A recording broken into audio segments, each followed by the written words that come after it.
cultural appropriation, defined by Meisha Johnson as a particular power dynamic in which members of a dominant culture take elements from a culture of people who have been systematically oppressed by that dominant group. In our globalized world, this seems more and more common than it used to be because of the wellness industry. According to the New Global Wellness Institute, the wellness market in 2019 was worth $4.5 trillion.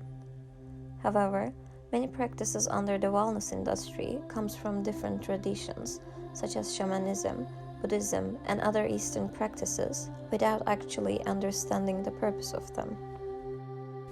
In this video, we're going to explore two practices, Ayahuasca ceremony from South America and meditation from India, and analyze their position in the wellness industry. So let's start with explaining what ayahuasca is. Ayahuasca is a psychoactive tea that originates from the Amazon region. The psychoactive substances inside the tea affect the brain and cause people to experience changes in their mood, thinking, and behavior. The name ayahuasca is originally from the Quechua language, where aya means soul or ancestors, and huasca means wine or robe. So, according to most people, the translation of ayahuasca is the wine of the soul. Moreover, people from South America countries such as Ecuador, Colombia, Peru, and Brazil have been using ayahuasca as a way of healing or as a part of religious rituals for thousands of years. They use it to heal physical issues, mental problems, and for spiritual connections.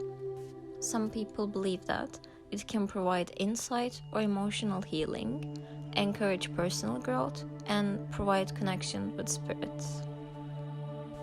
However, in the last years, ayahuasca became more and more popular for the Western people, and like many examples from history, it lost its meaning and became a tourism element. According to the BBC podcast, Ayahuasca, Fear and Healing in the Amazon, nowadays the ayahuasca industry is booming in Peru, and Peruvian Amazon is surrounded by ayahuasca centers. Behind ayahuasca's cultural connection to Peru, there lies another reason why the country has become such a hotspot for the substance. Peru is one of the only places where ayahuasca is actually legal. Sure, it might not sound as romantic or deep or profound, but this fact plays a huge part in understanding the current circumstances. However, in recent years, ayahuasca business became more corrupted than it never been before. According to the local Peruvian men from the podcast, nowadays the people who make money in Peru are foreigners rather than the local people. And most of them charge their so-called patients with extreme amounts of money, starting from $2,300 without any shamanic trainings. For example, when we look at one of the most ranked centers in Peru, Arcana Spiritual Center, we see that they offer different packages from short stays to long stays, from private sessions to group sessions, and many more. So, this brings a question that we need to focus on. Is this all about spirituality, or is it just about the business? And besides high prices, there are also sexual assaults related to ayahuasca ceremonies and shamans. Yet, this time it's not only about foreigners, but also about local shamans as well. As mentioned in the podcast, experiences of sexual abuse are shockingly widespread in recent years. While Simon Mabin and Josephine Kesserly were making the podcast, they got numerous allegations against numerous healers. Yet, one of the most popular Shipibo healers, Guillermo Arevola's name, came up repeatedly. He has been accused of sexually abusing female patients under the influence of ayahuasca. Even though he claims that the accusations are false and the women are simply imagining things, there's an overwhelming amount of data that proves otherwise. So, in a nutshell, even if we see the spiritual side of ayahuasca and its roots in the Peruvian culture, nowadays it is hard to ignore its dark side. While some argue that the popularity of ayahuasca has made the rituals meaningless, others claim that it's brought positive attention to both the region and the practice itself. But here's a question for you. Does the bad outweigh the good? In the second part of the video, we are going to explore meditation as a spiritual practice and its roots with India. So let's start talking about meditation first. The word meditation comes from meditatum, a Latin term that means to ponder. Through the practice of meditation, people seek to find a better connection with their body in the everyday moments that they often let pass by, and create stronger awareness for how their emotions influence their behavior.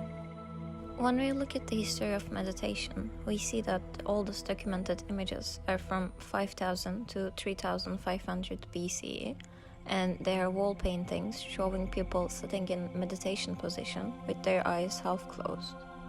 In addition to the wall paintings, the oldest documented text of meditation is also from India, from the Hindu traditions of Vedantism around 1500 BCE. So, all of these data show that meditation is a deep-rooted Eastern tradition. However, these days it looks like it lost its relations with real Eastern practices and became a part of the Western popular culture.